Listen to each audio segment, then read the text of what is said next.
With the release of Kingdom Hearts on the PS2, it proved to Square that putting your all into a project you care about, even if you think it could fail, can lead to a worldwide success. For yet another Final Fantasy spin-off, the game sold incredibly well and was reviewed even better, so the company went and did exactly what you'd think they'd do for a sequel: completely change everything everyone liked about the first game. Alright, I'm only kinda kidding when I say that. For starters, the original Chain of Memories was actually released on the Game Boy Advance instead of the PS2 like the original. Series director Tetsuya Nomura was actually kinda hesitant about putting the game on GBA because he felt that the graphical style from the first game wouldn't translate so well into 2D. But after hearing how fans apparently wanted a game for the system, likely just the beginning of everyone's desire to play Kingdom Hearts on the go in some fashion, he decided to look more into how it could be done, which eventually led to the game's creation. Though in the end, after the release of Kingdom Hearts 2, Square Enix would end up going back and remaking this game from scratch for the PS2 anyways. Now I'm gonna get this out of the way early because in the end I kinda feel like it doesn't really matter, but based on how my live stream chat acted the entire playthrough of this game, I'm gonna say it seems like you guys do care. But for this retrospective, I played the official HD remake on PC, purely because, well, one, I don't want to bust out an emulator if I can avoid it, and two, because I genuinely prefer this version of the game thanks to how they execute the story. There seems to be discourse in the community about which of these versions of the game are better, and yeah, they're pretty different, but when it comes to presentation, I just think the story is told better here than the GBA version. Not saying the latter is worse by any means, it was the first version I had ever played. I just think for this video too, it's a bit easier on the eyes and more appealing for people to watch. But with that out of the way, this seems to be a Kingdom Hearts game that most fans I've come across haven't actually played and fully beaten. Most people take a look at the gameplay to see how different it works and just run straight to YouTube for the cutscenes. But is this really the fault of the game itself, or is it that fans don't know how to accept change? In a way, I think it's a mixture of both. I'm not big on players being blamed for not liking things they just don't like. If I don't like green peppers, dang it, I don't like green peppers, man. But I also get that because of how well Kingdom Hearts 1 turned out, to so radically change the gameplay to where the very core of it is no longer the same, that sounds like a misstep by the developers. I'll say right now, I don't think Chain of Memories is a bad game. Far from it, but that's because I personally jive with what this game is setting out to do gameplay wise. And with that, let's talk about what exactly Chain of Memories attempts to do and why people don't care for it.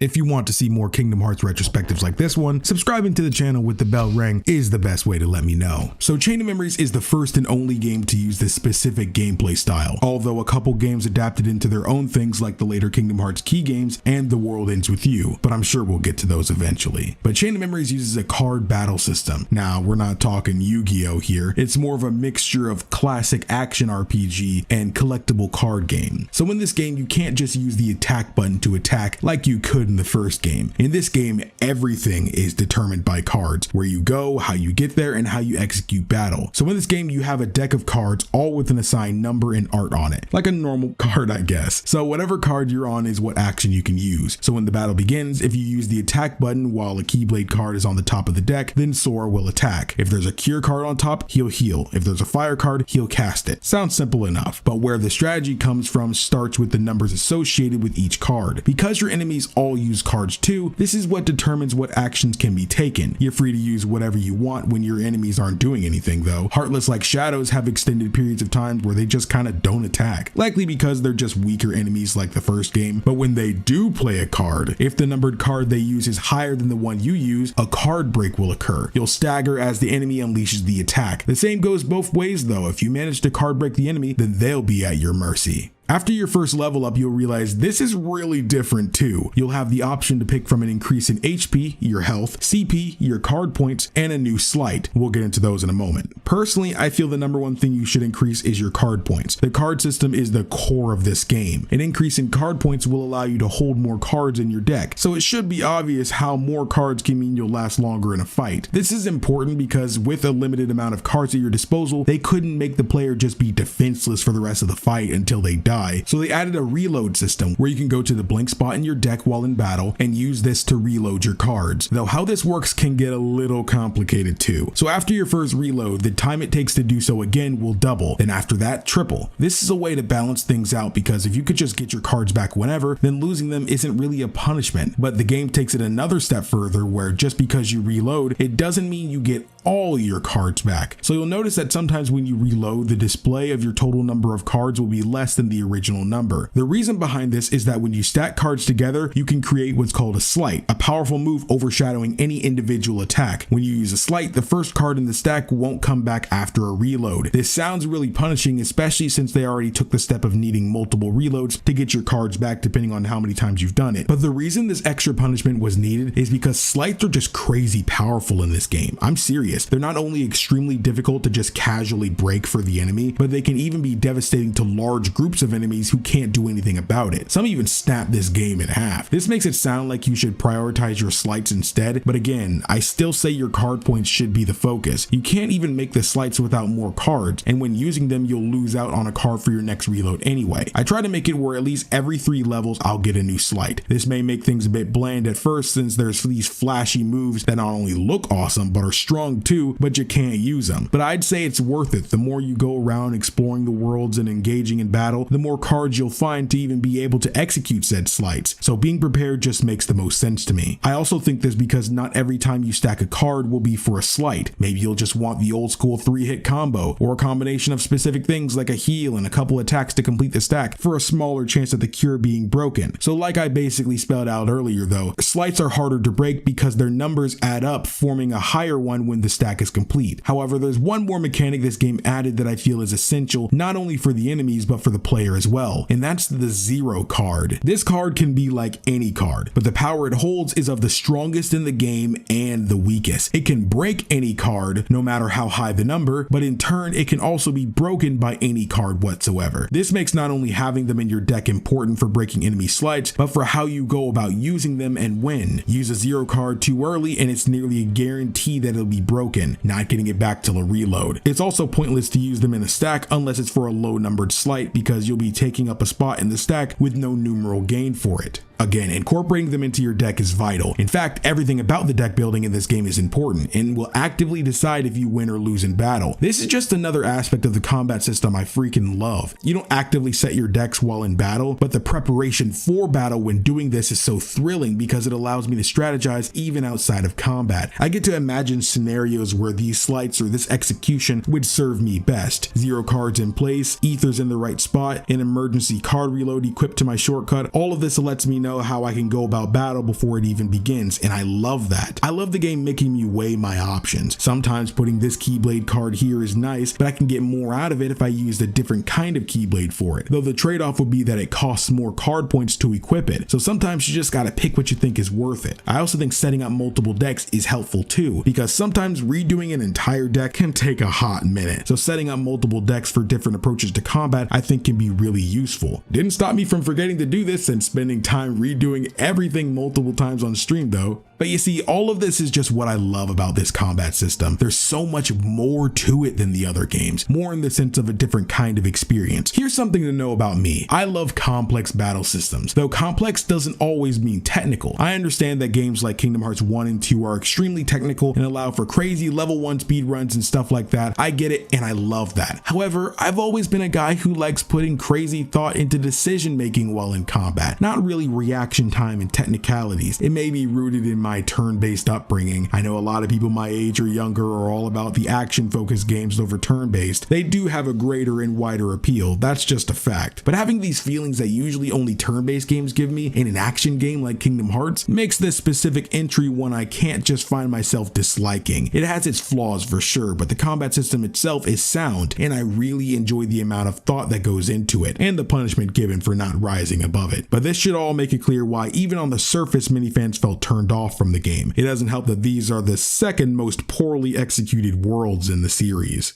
In a way, it feels like they were rushing getting this game out. I know I haven't touched on it yet and I will soon, but I get why the worlds are executed this way from a narrative perspective. Sora is essentially traversing his memories of Kingdom Hearts 1 in this game, so the main worlds being places from that game just makes sense. But from a gameplay perspective, it's awful. It feels like I'm retreading and relearning the exact same arcs as before. The only pass I'd give is Alice in Wonderland because I think they execute the whole memories thing really well there, but outside of it, for every single other world, you could skip every single cutscene from them and you wouldn't miss a single thing vital for the main story. This excludes Traverse Town, it being a tutorial world though. In fact, most know this already because when they go to YouTube for the cutscene compilations, they never include the cutscenes from the Disney worlds because they're never brought up outside of them. This is just baffling to me. It's like they had a specific story they wanted to tell in order to bridge the stories of Kingdom Hearts 1 and Kingdom Hearts 2. But however, it being the early 2000s, Square wasn't too sure if releasing a visual novel for the GBA would be a good idea, you know, despite them releasing one in 1996 called Radical Dreamers as a pseudo sequel or follow-up on Chrono Trigger. I'm not necessarily saying it should have been a visual novel, but I'm saying that with these thrown together worlds, it almost makes me feel like that from a game design perspective, they just needed to give us somewhere to play because they're contractually obligated for Disney worlds to appear. Again, the fact that 99% of cutscene compilations exclude them is extremely telling to me. But speaking of cutscenes, I kind of want to get into the premise of this game a bit before we go more into the worlds and their execution. So basically, the game takes place immediately after the end of Kingdom Hearts 1. The gang sets out to go find King Mickey and Riku. However, that night Sora encounters a mysterious figure that tells him in order to achieve what he wants, he'll need to lose something dear to him first. The scene ends with a girl drawing a picture of a strange castle, where it then cuts to Sora and crew appearing before that very same castle as the title card appears. In the next scene, Sora, Donald, and Goofy enter the castle and begin to realize they were all thinking similar thoughts at the exact same time. This being kinda suspicious, but I guess it's not suspicious enough to turn back now. Soon after, that mysterious figure appears again. Donald attempts to use his magic to stop him, but realizes none of it will actually work. The figure explains it's because he's forgotten every single spell and ability he's ever known as soon as he walked into Castle Oblivion, as within this place, to find is to lose and to lose is to find. He also explains that he'll meet people from his past here, this being a nice way to tempt Sora into believing Riku and the king must be here as well. After a short attack sequence, the figure samples Sora's memories into the form of a card, those memories pertaining to his time in Traverse Town. These cards made from his memories will allow him to traverse the worlds within them when he holds them in front of one of the many doors in the castle. After this, Traverse Town is where we're headed, and as I said before, it kind of serves as a tutorial world to show us how the combat system I explained before works. During this world, we also discover that Donald and Goofy won't be exploring the world with him the way they did in the past, as when he opens up the world and engages in battle, they're made into cards as well, and they can randomly appear during battles, allowing them to be used if picked up. We'll go more into that detail later, though they do still appear in cutscenes somehow. After this, it becomes clear after meeting the Traverse Town gang that something fishy is going on, since they claim to have never met Sora before, despite knowing his name upon seeing him. So essentially what's happening here is that the power of the cards casted the illusion of Traverse Town over one of the castle's rooms. That's why the people within are correct that they don't know Sora, but these places being built off of Sora's memories allows them to residually recognize him. Aerith most of all understands that she's not the real Aerith, since she doesn't remember the things that she should while sensing what she shouldn't. She warns him to beware of his memories since they can deceive him and lead him astray. After this, our crew leaves Traverse Town, only to appear deeper within Castle Oblivion, meeting with the mysterious figure again. This time, as he's inquiring about their visit, another black cloaked figure appears and interrupts the other, telling him to quit hogging the hero. With this, we meet Axel, who is without a doubt a fan favorite, arguably one of the most beloved in the entire franchise, but for now, his goal is to test Sora. After a pretty cool boss fight with him, we earn cards that lead to numerous other familiar worlds. Soon after, Axel tells us we're ready to truly tackle the castle and that we need to trust what we remember and seek what we forget, so we can find someone very special, leaving off that when our sleeping memories awaken, we may no longer be who we are now. A nice bit of foreshadowing to Sora's character arc in this game. So with this, like Axel says, we're fully ready for Castle Oblivion now, and out of all the worlds we can access, we can go in any order we want, adding a nice little bit of replayability into the mix. I think the setup for this story is really well done. We're introduced to these cloaked figures with no idea who they are or why they want us to go deeper into this castle. Normally, Sora and crew would seem totally against this, since it seems like they'd be doing exactly what they want. But after walking in, having an intense feeling that their friends may be in here, they can't just ignore for it. If I'm being honest, I feel this is one of the better individual narratives in the Kingdom Hearts series. I genuinely do mean that, primarily because I feel that Sora has an incredible amount of depth and would have loved to see more angles of this approach in future games. But standing on its own for an individual arc for him, I think what we see in this game is really freaking well done. As the story progresses further, as Sora and friends go deeper within the castle, they start to forget the events of Kingdom Hearts 1. And for Sora, he even forgets Kairi entirely later on, and where she would normally be, she's replaced by a girl named Naminé, who apparently moved away a long time ago. It doesn't take us long to realize that Naminé, who this organization has held captive, is tied to the memory issues Sora and his friends are having. We eventually start to see Sora growing colder and colder as the warping of his memories are altering his personality. He yells and overreacts at his friends when they question him on his newfound affection for this Naminé girl who he's only just remembered and never even brought up before. I know this Sora is a stark contrast to what we see in the previous game, but is it weird that I find this Sora much more interesting? It's likely because it's so out of character for him to act this way that it leaves me intrigued to see how deep the warping of his mind can change him. Though this is Kingdom Hearts in the end, we find out that it's all because of Naminé being forced to tamper with Sora's memories by the organization that all of this is happening in the first place. Out of the organization members that are stationed in this castle, 2 of them are actually traitors with their own motives, Larxene and Marluxia. There's a lot more detail that happens in this story, the whole arc with Riku, who we meet in the castle and are forced to fight, but it turns out it wasn't actually Riku, but a replica made of him by the organization's head scientist, Vexen. By the end of the game, there's actually quite a bit of questions with no clear answer, but that's when you unlock the reverse rebirth mode. It's a separate campaign that overlaps with the main story where Riku is the primary protagonist. He actually was in the castle during the game, but Sora and him never actually met. His story mainly consists of his struggle with the darkness within him, what it made him do in the past and how he still uses it now. I think it tells a neat story of his newfound path of not choosing the light or the darkness, but walking a solid middle ground, the road to dawn. This is a necessary and powerful step forward for him, because now with Sora incapacitated at the end of his own story for the next year, and since Naminé will be working to fix the trio's tampered memories, he needs to become stronger in order to protect Sora while he rests. This is what I really needed for this character, because like I said in the last video, I really disliked Riku, even with his heroic sacrifice at the end of Kingdom Hearts 1. I just didn't find his reasoning for acting the way he did in Kingdom Hearts 1 understandable at all, especially since I don't feel blaming it all on Maleficent's deceit or the temptation of darkness as understandable in the slightest. His feelings for his friend should have realistically overpowered anything else when Sora reached out to him in fondness when they finally found each other. But yeah, I'm not gonna harp on any more than I already have. This was a huge leap in the right direction for him, and I'm glad it's only the beginning too. I know for this story stuff I didn't exactly do it the same way I did before, but that's because I feel how they structure this story is pretty awkward. Sometimes things that happen don't have explanations until you beat the game and play Riku's side too. So I kind of just wanted to touch on the most important aspects of this story and what play the biggest roles for future games, them making it into the castle, having their memories tampered with, meeting the organization for the first time, why the organization is missing members later in Kingdom Hearts 2, Sora needing to be asleep for a year, Riku standing up to his own darkness and beginning his arc to rise above its control. Those are the most important takeaways from the story, but I really do like a lot of the individual moments in this game. But sadly, I feel this game is drowned in painfully boring worlds with extremely fun combat. I've already explained in detail how it works alongside those reasonings why I like it. It's very different and instills very different skills by the end of the game. The gameplay is a lot more methodical and it kind of just appeals to me more. But like I said, the worlds are painfully boring. The Kingdom Hearts game's Disney worlds can already in many moments be described as watered down versions of their original movie plots, but I always felt Sora's integration in them added enough to make them enjoyable anyways, especially when they serve the plot outside of those worlds. This game makes zero attempt to do that outside of the tutorial world and the little bit in Alice in Wonderland. I played this game numerous times and I genuinely think you'll enjoy the game more if you skip the Disney World cutscenes. They don't matter. They're painful to get through and just not worth it. I also think the level design just outright sucks. So how the Disney worlds work in this game is that the entire world is room based. So as you explore them and complete battles, you gain cards that you can use to open doors with, and they'll determine the conditions for the other side. So if you use a Teeming Darkness card, for example, there will be way more Heartless waiting for you on the other side of the door. Or if you use the Moogle Room card, one of them will be there on the other side with a shop you can buy combat cards from. I like this idea to an extent. Having a direct effect on the level design is really cool in general. However, I think where this goes too far is how samey all the rooms eventually get. I understand they wanted to be consistent so the player knows what to expect, but variation outside of theming would have been nice too. I think it gets worse the later you go on, because unless you were playing extremely reserved with little exploring,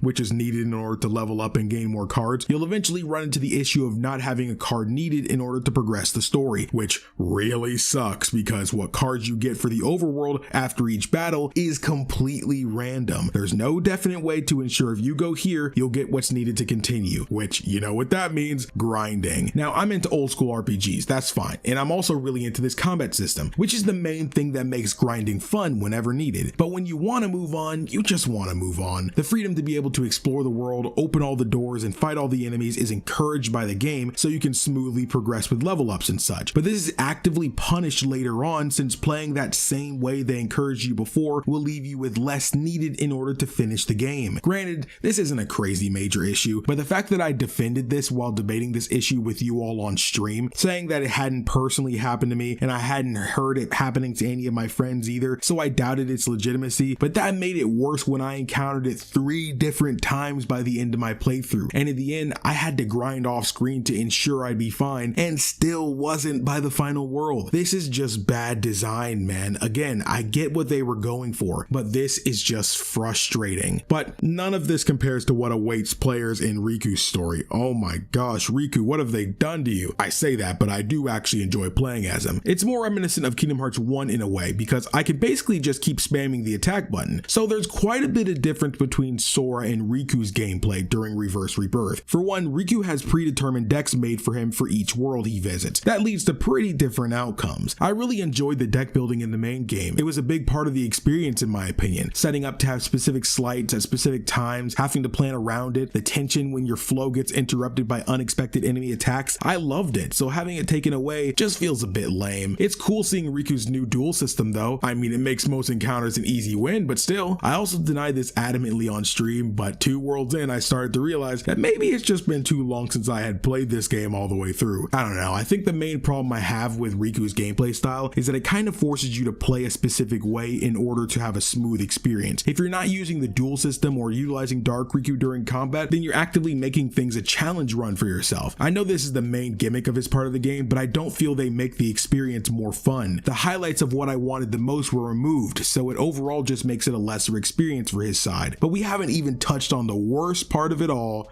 the worlds. Now, like I said before, the Disney worlds for Sora's story already sucked, but they never truly felt offensively bad. Riku's, on the other hand, I'm utterly baffled that they set things up this way and didn't even attempt to explain it. So again, Sora revisited worlds he explored in KH1. That's why we see them again here. Narratively, it makes sense, but Riku is revisiting these same worlds, but there's not even any cutscenes in them. It feels even more like a slap to the face because they set this up making you think we'll be finally getting greater clarity of what Riku was exactly doing during the moments we weren't with him in Kingdom Hearts 1. His perspective of trying to find Kairi, working alongside Maleficent, starting off in Hollow Bastion, the only world with actual cutscenes, makes it feel like that's how this campaign's gonna go down. But as far as we know, Riku never visited these worlds, and if he did, there's nothing here showing us that or telling us what he did in them. So what's the point of us going through these worlds? I say this again, it feels like they just needed us to have somewhere to play, and they were too scared to release a visual novel or even a movie like they'd start doing later on. Everything gameplay wise feels like it was thrown together. Like even when using the story progressing room cards after Hollow Bastion, the key of beginnings is what you use for the end of the world. Like this just screams low effort and little polish. They already had a card before that's used for the end of the world, that being the key to truth, but they didn't even swap them out and use it past the first world. I know some try to say it's because Riku seems to be going from the end to the beginning in his route, but that doesn't make any sense because why would the boss be at the beginning? I know I'm nitpicking, I know this doesn't matter, and I hate that I feel this way because I've never felt this way or realized some of this stuff until this playthrough of the game. Maybe knowing I'd be looking over the game with a more critical eye made me more aware of what I'm experiencing more than I would on a casual playthrough, but I'm sorry for being so negative with a lot of stuff later in this retrospective. I want to keep these videos on a more positive note because I genuinely feel that as long as you're having fun with the game, then you don't need to sweat a lot of the small stuff, and a chunk of what I've been criticizing has been exactly that. I also just have more fun praising what I like about things than just seeming like a stick in the mud. But all in all, Chain of Memories, despite it all, has a lot to love about it. The deck building is really fun, the card-based action action combat is exhilarating, the tension during boss fights is great, the music is awesome, and the story set up so many important factors for even the newest game in the franchise. It's truly an important game, but I can't deny that I understand why most Kingdom Hearts fans I come across have never actually beaten this game for themselves. Even if it's fun to play, strange game design decisions can really degrade the experience. Even outside of what this game did for Kingdom Hearts, I'm glad its combat had enough substance to inspire brand new combat systems like one of my favorite games, The World Ends With You. Looking at it, it seems pretty different, but when playing it, it's oozing with upgrades from its predecessor. But that's a story for another retrospective. Despite everything I may have said, all the criticism I gave it, to everyone who skipped Rechain of Memories, I implore you to give it a shot. You might just find a Kingdom Hearts experience